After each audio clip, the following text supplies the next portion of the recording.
All right, and up next here on the main stage today at the WVD Tech Fest, let me present you Freek Berson, presenting Empowering Your WVD Deployments with Project Bicep, experiences from the field. Freek, the stage is yours. Welcome. Great. Thank you so much, Patrick. And again, thank you for organizing this. I'm looking forward to contributing to this great WVD dedicated event. So thank you for having me, and yeah, looking forward to this. So we already saw a lot of great sessions in just this morning. Just now, we have a lot more of them signed up for the afternoon. And today, right now, we're going to look at automating Windows Virtual Desktop deployments. So of course, there are different ways to deploy Windows Virtual Desktop in general, right? We just saw a great session by Marcel, who showed his community tool, which does a great job in that as well. We have the Azure portal available and all kinds of automation options as well. So in this session, we're going to take a look at one of those specific automation options is using Azure Resource Manager and JSON templates in order to do that as an infrastructure as code project. So on top of that, we'll take a look at what's called Project Bicep to even further empower those automated deployments as well. As an introduction to myself, my name is Freek Berson. I've been working at Wordtel for over 12 years now, and I enjoy being in the space of remoting application and desktop delivery. So I work with technologies like RDS, VDI, Remote App, of course, Windows Virtual Desktop, a lot of it on the Azure platform, and I also enjoy doing stuff around automation and infrastructure as code. Hence, of course, the subjects in this session. So if you want to reach out now or afterwards, feel free to send me a connect invite, email, LinkedIn, Twitter, that's all fine. And I will reshare my contact details at the end of the session as well.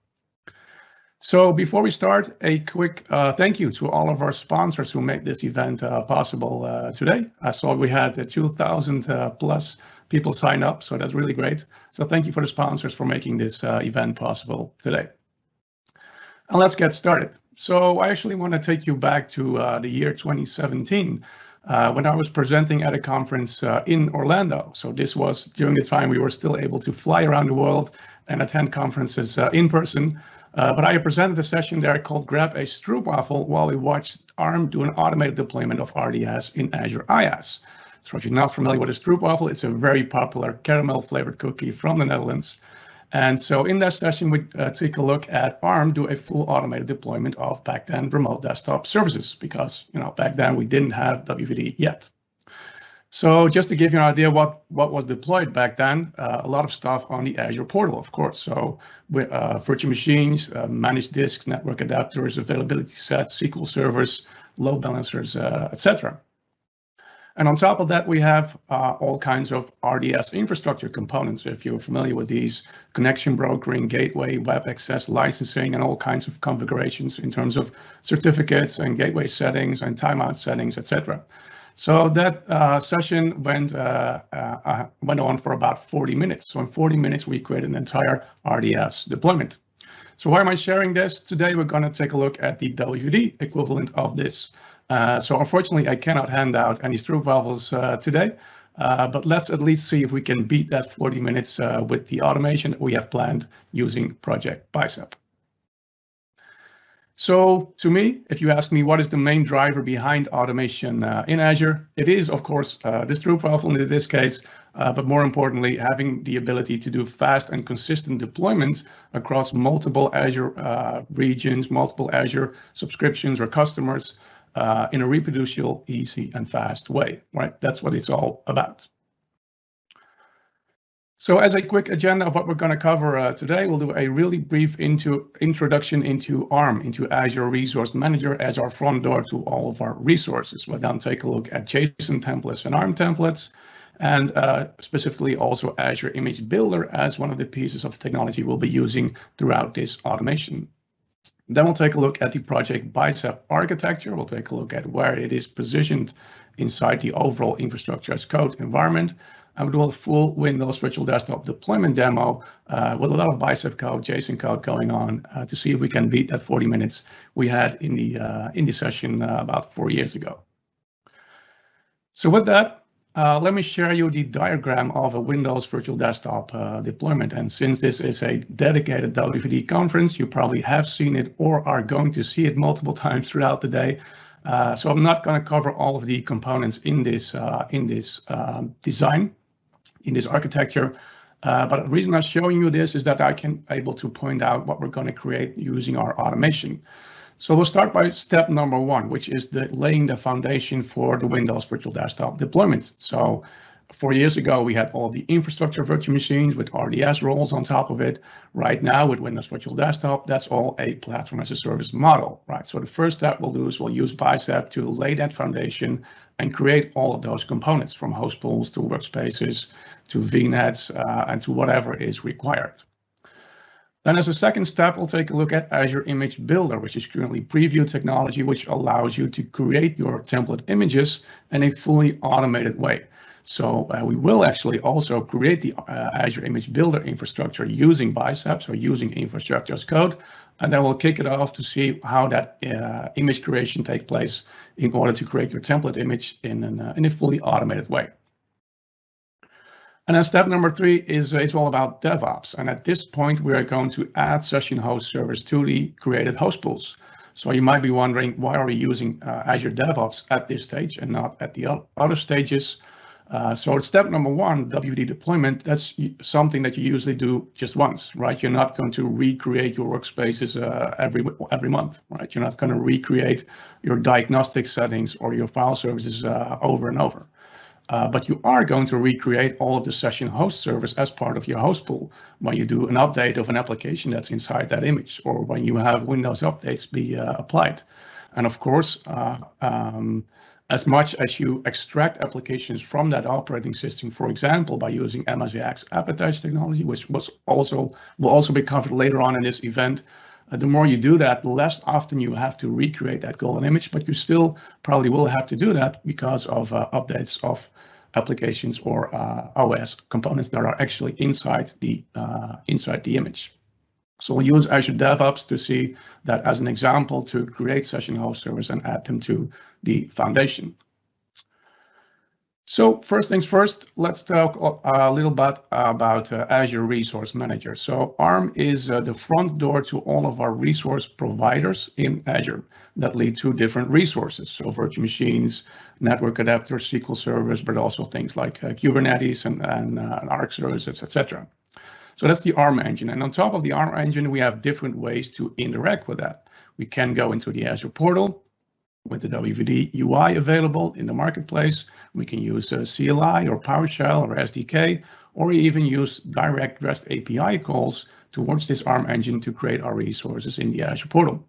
For this demo, we'll take a look at JSON templates, which will feed into the ARM engine to create our infrastructure and create our WVD deployments using an infrastructure as code model.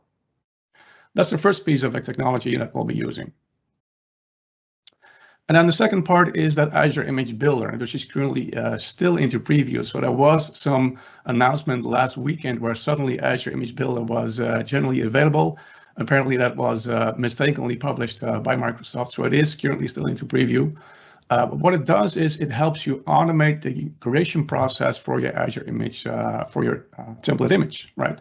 So it has 3 different stages. It starts off with a source, which allows you to define what is the source operating system for my creation. So it could be Windows 10 multi-session version 20H2, for example.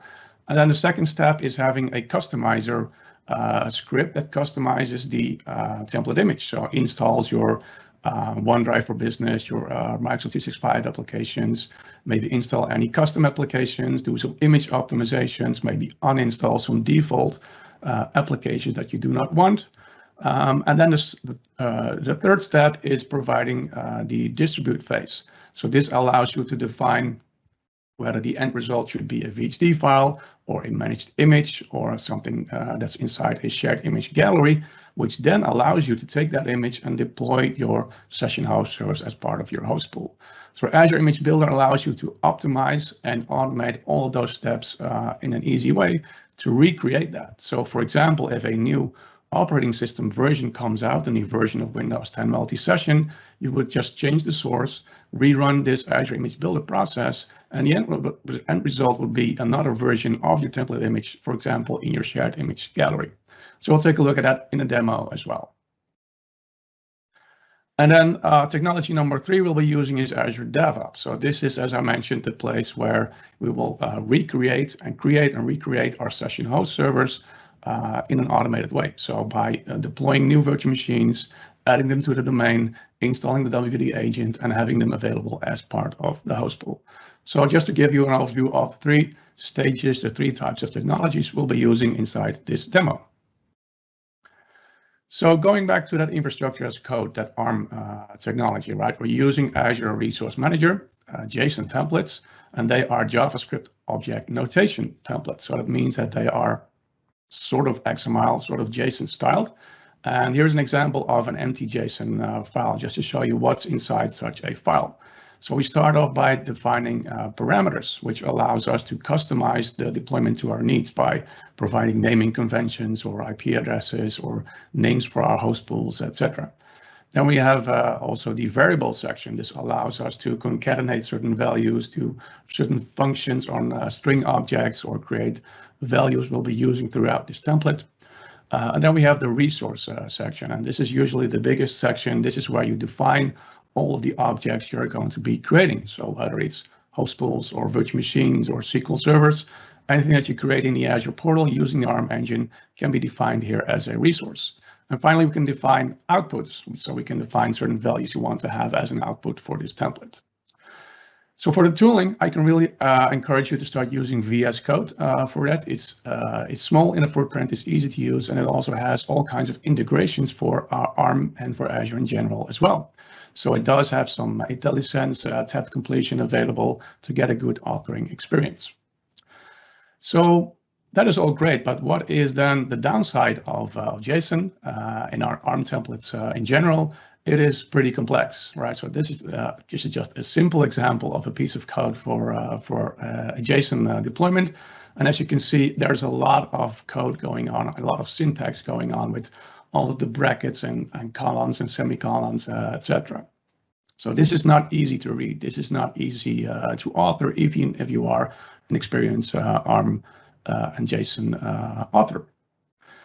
So what did Microsoft do? They introduced recently Project Bicep. And so to give you a quick introduction into what it is and what you can use it for, Project Bicep is a domain-specific language, which means that it is specifically designed for the Azure portal, allowing you to declare your resources in such a file. So you might be thinking, isn't that exactly what ARM also does? And does that mean that Project Bicep will replace ARM and ARM templates in the future? That's definitely not the case. So what it does allow you to have a much better authoring experience, so way less syntax overhead, cleaner syntax and better modularity for your projects as well, to be able to reuse code in different projects. So you can think about Project Bicep as the transparent layer on top of ARM and on top of ARM templates. So if we would position Project Bicep into the overall infrastructure as code area, this is where it would fit in. So we still have the Azure Resource Manager, that front door towards our resource providers and everything that we create in the Azure environment. And on top of that, we also still have the ARM templates. So this is still the same JSON template, the JSON language that we feed into the ARM engine. So Bicep comes in and is the transparent layer on top of ARM, which allows you to author the same resources, your WVD resources or whatever you want to create in Azure, by creating a .bicep file. And it literally has the extension .bicep. And basically what you do is you transpile it into an ARM template and then feed it into the ARM engine. That also means that whatever you're using with your ARM templates, whether it's Azure DevOps or PowerShell or whatever you're doing, you can still reuse that because Bicep will only be that transparent layer on top of it. So again, as I mentioned, modularity is a great addition to this, and it's fully open source. So if you go to aka.ms/bicep, you will end up in the GitHub location where the entire project is shared by Microsoft as well. Also a lot of community examples there, community code to get started. So it's a great place to start. So switching to the demo, we are going to see related to Windows Virtual Desktop. So resharing that same diagram we had before with the 3 different steps. And just to give you an idea of what we're going to create using Project Bicep right now is we'll start by creating virtual networks with 2 different subnets for our production and our for staging environment. Automatically created will be in a peering VNet peering towards our Azure Active Directory VNet to get domain join working, etc. We'll create WVD workspaces and host pools and application groups. We'll also add a template VM towards that area to have a template VM to get started, for example, with application testing or MSAX app attach or whatever you want to do. We'll also add Azure File Services as our profile management storage solution. We'll introduce Azure Key Vault with a couple of secrets we'll be using throughout the deployment for our domain join and for local admin permissions. And we'll also use Azure Log Analytics. So we'll deploy Azure Log Analytics and do all of the diagnostic information for WVD as well. And finally, last but not least, we'll do a full Azure Image Builder deployment to get all of the components ready to start creating your template images. And last but not least, finally, we'll do template specs, which is something new we'll cover in the demo in just a second as well. So we're going to create all of these components in the Azure portal using a single Bicep project. So without further ado, let's actually dive into the demo. So since we're doing infrastructure as code, we are actually starting with VS Code as our entry here. And as you can see, I already have a main.bicep file open. So this is an empty file, but it is actually a valid bicep file. Let me show you how that transpilation works towards a JSON template. So if I would say bicep build, and it would provide the name of this file, so to main.bicep. The end result on the left-hand side will be the JSON equivalent. So if we open it up, there's not much in here because we started with a empty bicep file, right? But here is the empty skeleton of what is going to become a valid JSON file. So I could feed this into the ARM engine. It wouldn't deploy anything because there are no resources here defined, but it's a valid file. And just to show you how that transpilation works from the command line. So the reason I'm able to do that is Bicep build these commands is because I've installed the CLI. So if you want to get started, a great place is to go to the marketplace inside VS Code and install the Bicep CLI as well as the code extension there to get the best authoring experience. So let's now go ahead and create our first resource in this Bicep file. So normally what I would do if I would demo Bicep, I will start to create a resource storage account because a storage account is one of the easiest objects to create. But since this is a WVD conference, let's go ahead and actually create some WVD resources. So in order to do that, I provide the keyword resource. And what I do is I give it a name. And I simply say I want to have a host pool. You can already see that the IntelliSense now kicked in and shows us all of the objects that are available, the resources available.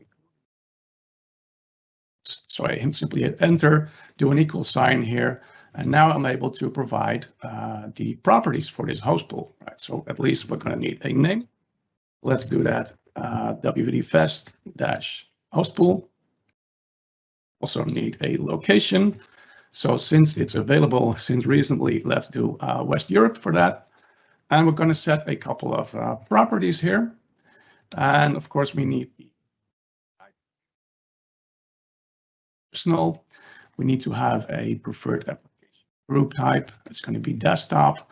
And we're going to need a load balancing type, which is going to be breadth first. So we now have declared the first host pool. So I could feed the ARM engine and a new host pool would be created.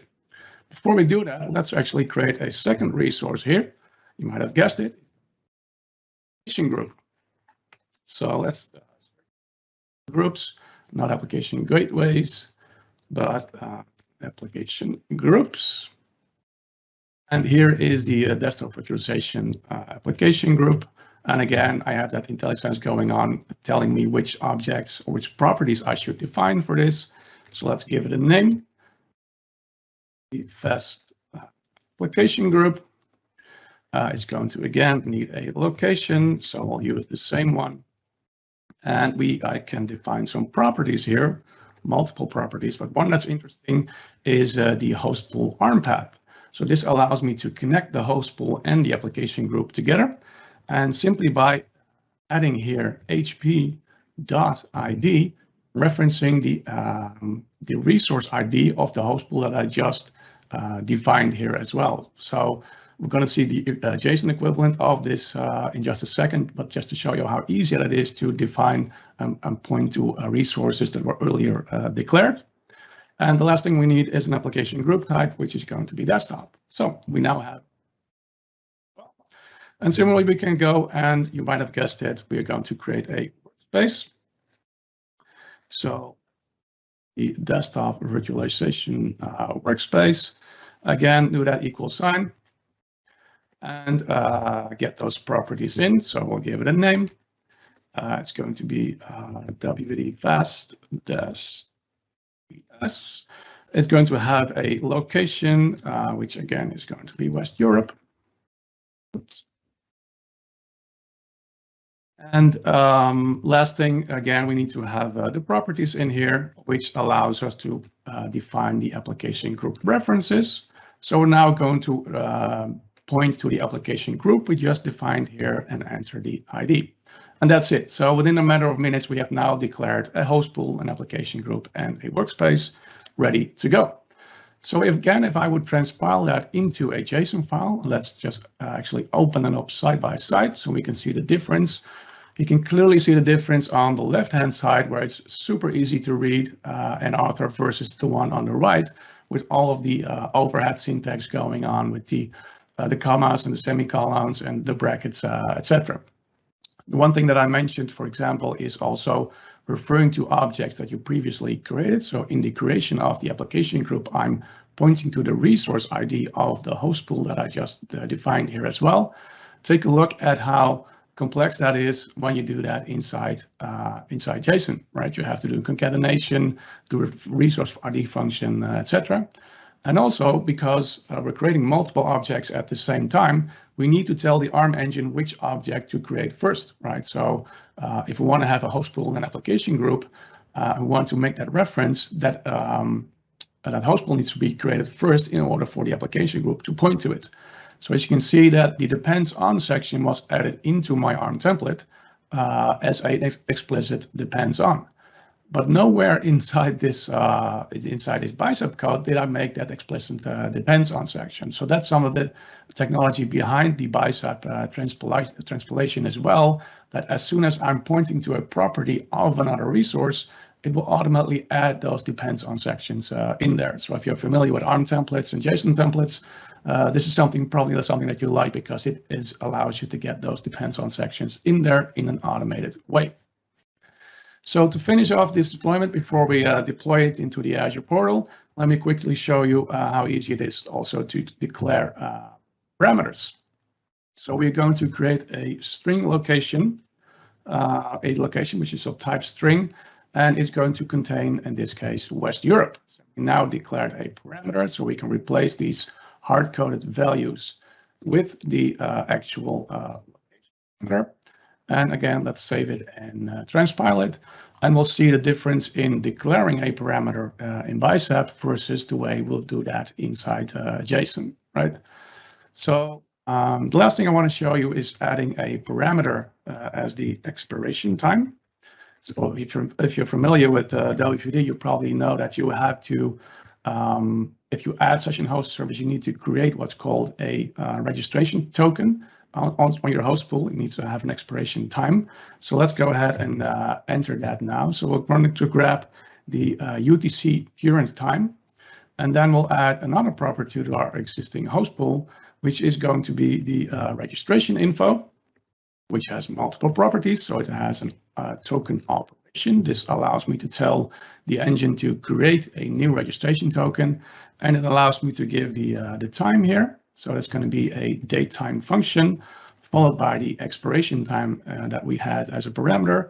And then following by, and this is just something that you have to know, we'll do post time 2 hours. So basically telling it to have the token be valid for the next 2 hours starting now. And that's it, right? So let's go ahead and transpile that once more so that we have the JSON equivalent ready. So let's go ahead and deploy this in the Azure portal to actually see the end result. And for that, we'll use PowerShell. So I have a couple of PowerShell commandlets prepared here. We're going to use the new Azure Resource Group deployment towards this resource group, and we're pointing it to the JSON file that we just transpiled. So let's kick it off and quickly go back to the Azure portal to actually see the end result. We go into the resource group, and actually in the meantime, it already completed. So within 4 seconds, it has actually created the host pool, the application group, and the workspace for us based on that transpiled JSON code. So without touching any of the JSON code and the complexity, we have now created our first WVD environment in Azure. If we go back to the Azure Resource Group, we refresh here, we have the application groups and host pools. And if I would go inside the host pool and inside the properties, inside the application groups, we should be able to see the reference back so that each of these objects are now tied together. So just to show you as a quick demo of what Bicep is able to do. Now, obviously, this is just 3 simple components, right? It's not a full WVD deployment yet, because you might be aware that we need much more than that. So let's step up our game and take a look at a full Windows Virtual Desktop deployment. So on the left-hand side, I have another set of examples here, which is these 6 here. So example number 6, including a main.bicep file and each of these module files. So this is where the modularity of Bicep also comes in. So what I did here is I'm creating multiple resources into multiple resource groups, and all of those creations I have defined into separate Bicep files, which I can then bring together inside the main file. So again, I have a module that creates all of my Windows Virtual Desktop deployments. So the host pool, application groups, remote app application groups, etc., and a couple of parameters to pass towards this module.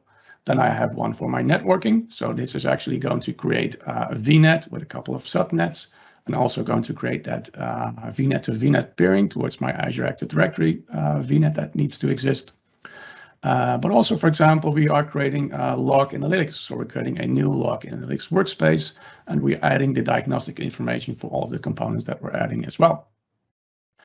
We are also going to add file services. So this Bicep module is going to create our file services that we need, not only for our FSLogix profiles and for our profile containers, but also for our Azure Image Builder process to store scripts there and application data that we'll use inside that Azure Image Builder process. And also we're going to create a couple of key vault entries that's going to contain a couple of passwords we'll use in that automated step in step number 3 at the end of this demo as well. So that's an overview of different Bicep files. And let me actually zoom into one we're going to take a look at in more detail, which is that Azure Image Builder stuff we covered in the slide deck as well, right? So that automated approach to do the 3 steps approach to create a template image in an automated way. This is the Bicep file where this is defined. So I have a definition here of an Azure Image Gallery where I'm going to create, including a role definition in order for us to read and write towards that engine. We're going to use that, assign that towards the principal ID that we need. And this is the declaration of the image definition, so containing information about the author and the SKU and the publisher of our template image. And then we'll dive actually into what Azure Image Builder is going to bring us, the creation of that template image, which contains those 3 steps we covered before. So we start by defining the source. So again, this is where we refer to the publisher, author, SKU, and version of the operating system. That's step number 1, phase number 1. And then we have the customization phase, and this allows us to customize the source image by adding applications, like we said, maybe uninstalling certain apps or doing optimizations of your image. So there's all kinds of customization stuff you can do, but in this case, I have it download a PS1 file, which is then executed on that source machine. So it's going to download a PS1 file for my GitHub location and execute it as my customized step. So to give you an idea of what that could look like, and again, there are many more examples out there, I have on my GitHub a example file here, which actually does customizations inside those golden images for Azure Image Builder. So it will go ahead and download my application, my sample applications, in this case, Notepad, FSLogix, Teams, and OneDrive.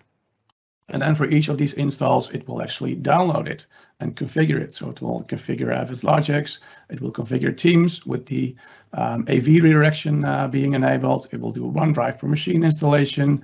It will actually uninstall a lot of unneeded apps like Bing Weather and Xbox and Zoom and what have you. And then we'll, in this example, also enable Internet Explorer as our sort of legacy browser and finish that up. Right, so by referring to that PS1 script from within the customizer is going to customize that for us.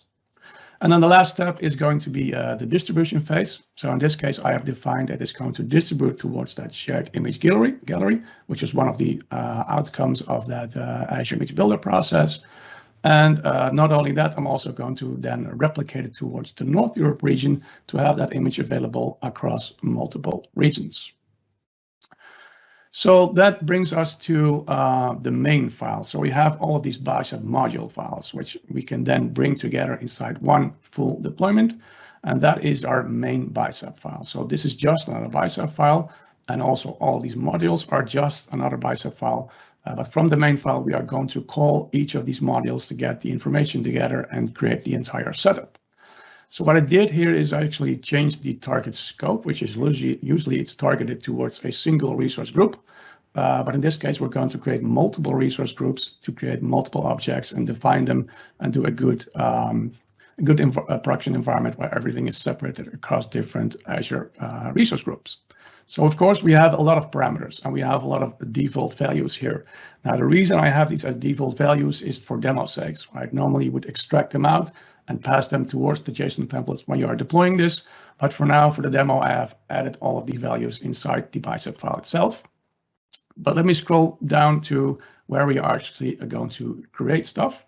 So we will start by creating a different resource group. So we'll create separate resource groups for our networking, for our template images, for the backplane components of Windows Virtual Desktop, for the session host servers, the monitoring, the file services, etc. And then let me take you through a first example of where we actually are going to call a module. So the first example we had with the empty Bicep file, we started creating resources with the resource keyword, just like here. Now we have the module keyword, which allows us to point to another Bicep file. In this case, the Bicep file that creates the WVD backplane for my production use. So I pass it a couple of parameters that this module needs. And I tell it to make the scope the resource group that I created before, specifically for this topic. So similarly, I'm calling all of these modules from this main file to create the WVD backplane for my acceptance environment, to create my networking, to create my log analytics monitoring, to create my shared image gallery, etc. Right, so you could take a subset of these Bicep modules, bring them together based on your use case, and then start deploy everything together. So that's actually what we're going to do next. So let me transpile this big Bicep file, do a Bicep build, and then main. So we're going to refer to the main Bicep file. And in just a second, we now have the JSON equivalent ready here, which is ready to feed to the Azure portal. Now, as you can see, this has become a huge file. This is over 2,000 lines of JSON code. And so the reason why is that when I transpile a single Bicep file, which calls other Bicep files and other modules, it will also transpile all that information inside one single JSON file. So it's easier to have that and just feed that to the Azure portal at once. So let's actually go ahead and do that right now. So let's go back to our demo PS1. So I have another PowerShell script, PowerShell line ready here. So in this case, I'm not going to use the new AZ resource group deployment commandlet because that refers to a single resource group. We're going to create multiple now. So we'll do a new AZ deployment. We'll point to that huge JSON file that we just transpiled using Bicep. And I'm also going to pass it a couple of parameters to override certain values, like, for example, passwords that I need or other security properties that I need. And the deployment is going to be inside of West Europe. So let's kick it off. And what we do now is we feed that huge 2,000 line plus JSON file into the Azure ARM engine, and that will start to create our resources for us. So it will start by creating the resource groups, and then from within those resource groups, we'll have all kinds of nested deployments, nested JSON deployments for each of these resources. So for my host pools, for my WVD backplane, for my monitoring, the file services, etc. So again, let's switch to the Azure portal to see if we can get some of the results here. So here are the resource groups that I started with, and let me do a refresh. So now we see the resource group that have already been created in just these couple of minutes, right? So my backplanes, my session host servers, my file services, Key Vault, monitoring network, all of these resource groups are now available here. So going into one of these resource groups, for example, the backplane component for Windows Virtual Desktop, we'll again see the creation that just happens for the host pool, application groups, and workspaces. And again, if I would go into this host pool, go into the application groups, you will see that these objects are now also tied together. So that's the WVD backplane, just one of the components that we need, but we also have file services being created. So if you take a look at the creation, this just successfully created. So we have a separate storage account here for our Azure Image Builder process, which contains by default a couple of containers for our Azure Image Builder scripts and our software. But we also have the profile container. This actually contains a file share to store our profiles for FSLogix as well. So there's a file share here called profile containers, which has enough space for this demo lab to store our profile containers for FSLogix. Similarly, I also have a couple of, not a couple of, just one key vault being created here. And that actually contains a couple of secrets we'll use later on for our domain join and for our local admin permissions, also created by Bicep. And we have monitoring being created. So I have a new log in the Linux workspace available, and all of the objects are now also configured to send telemetry data towards this log in the Linux database. And we have the template image resource group and the networking. So the networking is obviously also created a separate VNet with, in this case, also two different subnets. So one for my production and one for my acceptance WVD environment. But let's also focus on the Azure Image Builder stuff.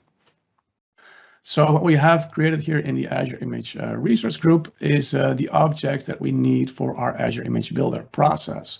So as you can see, we have a shared image gallery now available, which contains a template image version as well, which is then ready to feed towards Azure to create session host servers based on this deployment. So before I take you through the rest of this concept, I actually want to show you the third step, which is now adding session host servers based on the created template image by Azure Image Builder to see that that process is also working. So again, if you refer to the demo slide we had, we're now going to go to step number 3, is add session host servers to the created session host pool based on the template image we had before. So before we do that, we should probably check that the VS Code is actually completed. So these are all the parameters that I passed, and we have executed deployment of all of the objects ready. So let's go ahead and do step number 3. And again, I promised to show you some DevOps stuff as well. So what I have here is a demo DevOps environment, and I have a repo here available, which contains another JSON file. And this is also transpiled using Bicep. And this JSON file, what it does is it is able to add new session hosts to a resource group, add them to the domain, install the session host, install the WVD agent, and then make them available towards the session host. So that's an ARM template that's stored inside my local repo, but it could become from any repo, whether it's GitHub or anything that you love locally as well. So the other thing that we need is those key vaults that we have. So we go to pipelines, we go to library, and we have a reference to the key vault that is created. So I'm going to refresh in just a second, because we obviously just created a new key vault with the latest date and time that Bicep just created for us. So we're going to authorize that to make sure that DevOps is able to read that key vault and grab the variables from it, which are in fact the two ones that we defined in Bicep, right? So the domain join password and the local admin, we're going to select that. and save that. So now the release is able to read that key vault and get the credentials out that it needs for the creation process.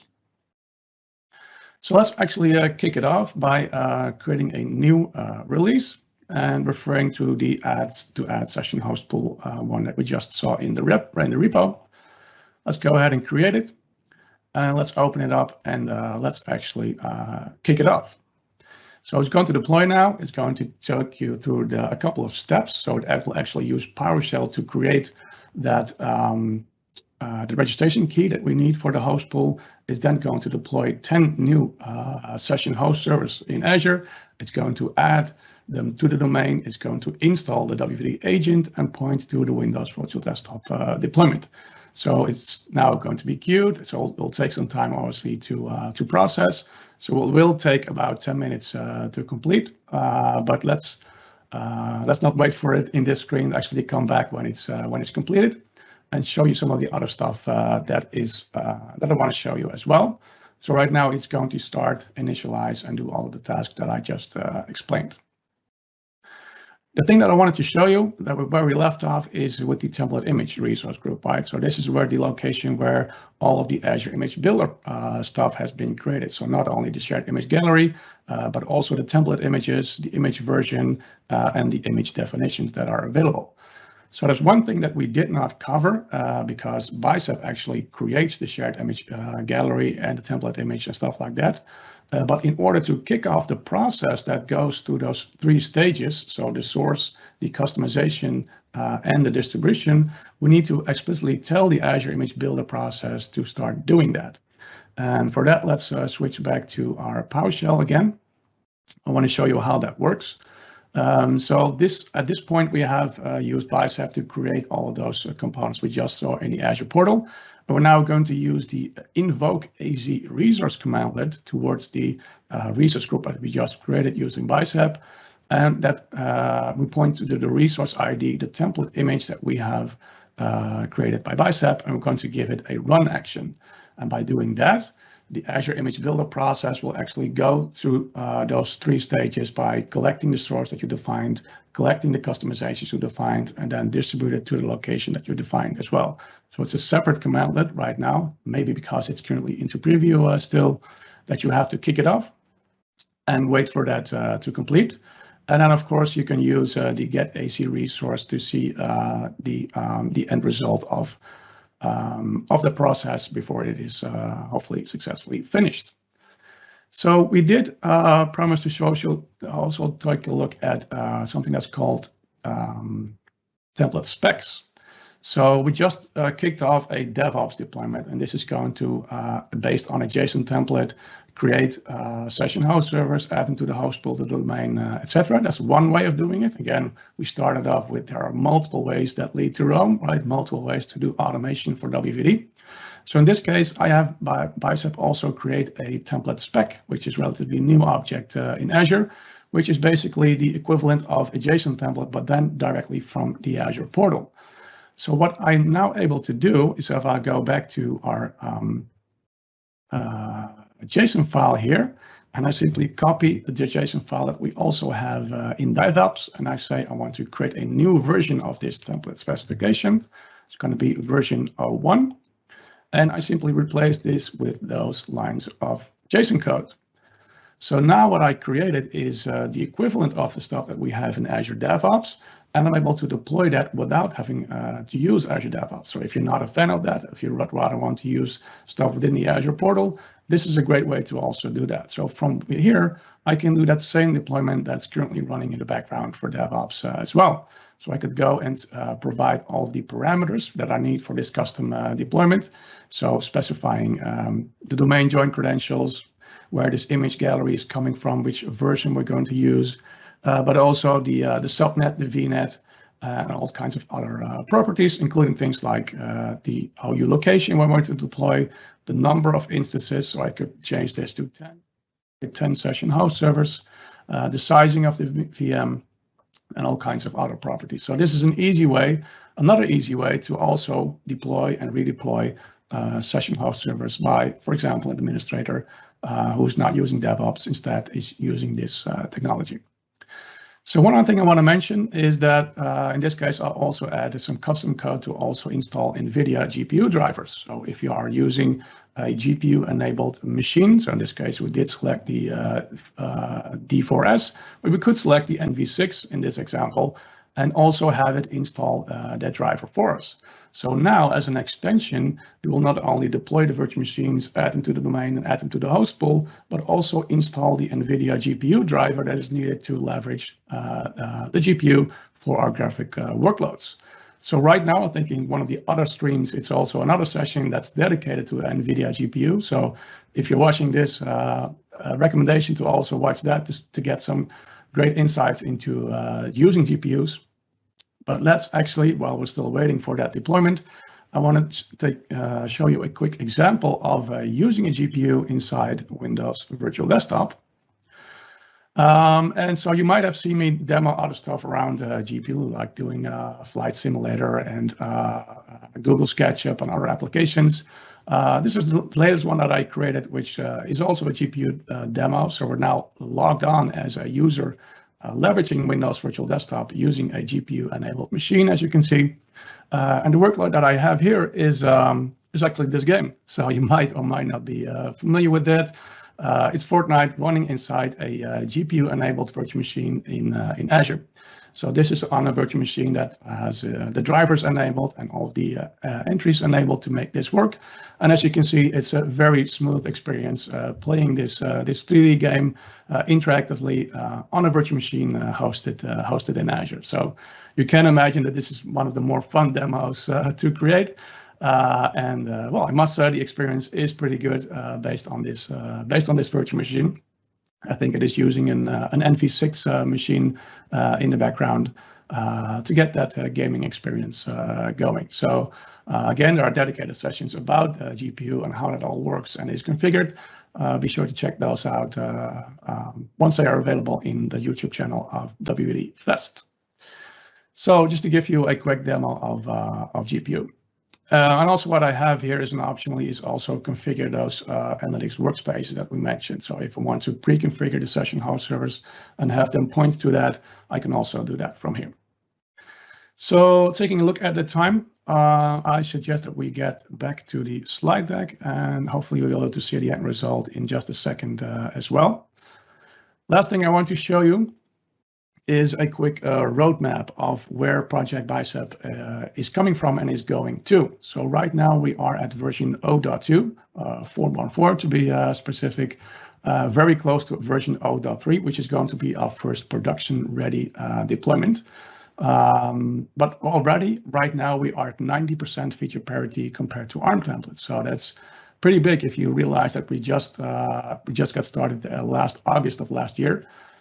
So we're expecting 0.3 version to become available somewhere this month, or probably somewhere early March, which contains a big feature that everyone is waiting for. If you're familiar with infrastructure as code, is doing loops. So we'll be able to reuse code and rerun that within the same template without having to redefine it a couple of times.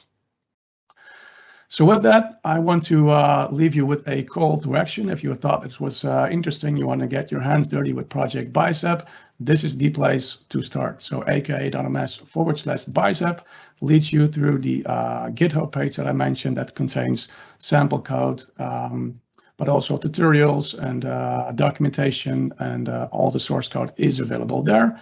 It also has a docs example page where community members are also contributing to this docs, to this Bicep area. And I also added most of the modules that you just saw in the demo as a free download there to get started with WVD automated deployments. And on the right-hand side, we have an example of what they call the playground, which allows you to play with Bicep code right from in your browser without needing anything else. So with that, let's do a quick peek into the portal again.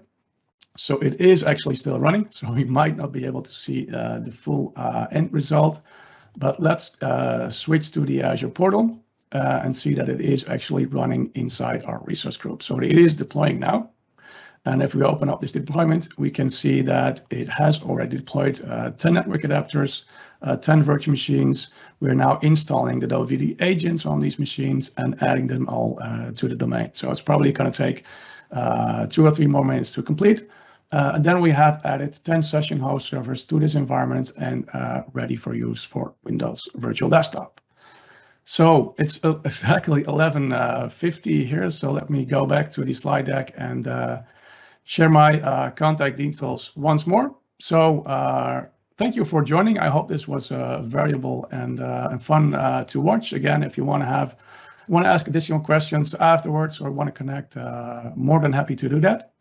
And so, Patrick, are there any questions we can get answered in? I think we have 10 minutes left before the lunch break.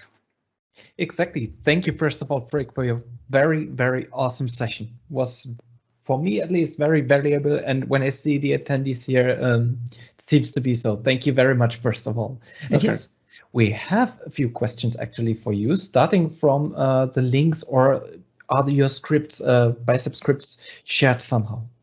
Yes, yeah. So if you visit the aka.ms/bicep, there is a examples area there, which contains like hundreds of Bicep examples, including the stuff that I just shared. So I will also be constantly contributing to that as I build this project forward. So this, for me, this also started with the single example that I showed you, with one host pool, one application group, and one workspace. But in the meantime, I've been adding that there as well. So you can catch that from that GitHub location. Perfect. Thank you. Another question asked by SKS is how to re-image the golden image with all updated OS security patches, as well as application, and publish and update the existing session hosts. Yes. Yeah, that's a great question. So we did show you the Azure Image Builder process. That's just one of the options that are available. There are many more. But if you refer to that, the way you would do that is you would point to the new operating system as the source. So remember that we had the source, the customization, and the distribution phase. So if there is an update to the operating system, for example, a new version, you would simply point to the new source. And if you have an application update of an application that's inside your template image, you would change the customization phase, that PowerShell script that I showed you, with a new version or a new installation, and then have the entire process create a new template image. And then, for example, use Azure DevOps to create a new set of session host servers and replacing the other one. But again, that's just one mechanism. There are many ways that lead to that. But that's the way you would do that using Azure Image Builder. The other thing I want to mention, and I think there's a session in the afternoon as well related to MSAX app attach, which also extracts applications from the operating system, allowing you to update applications without even having to do that whole re-imaging as well. Perfect, thank you. Any more questions to Freek? So while we wait for more questions, let's do a quick peek here in the Azure portal while we're still live. And it is actually succeeded. So it has now deployed 10 session host servers, just to show you the end result.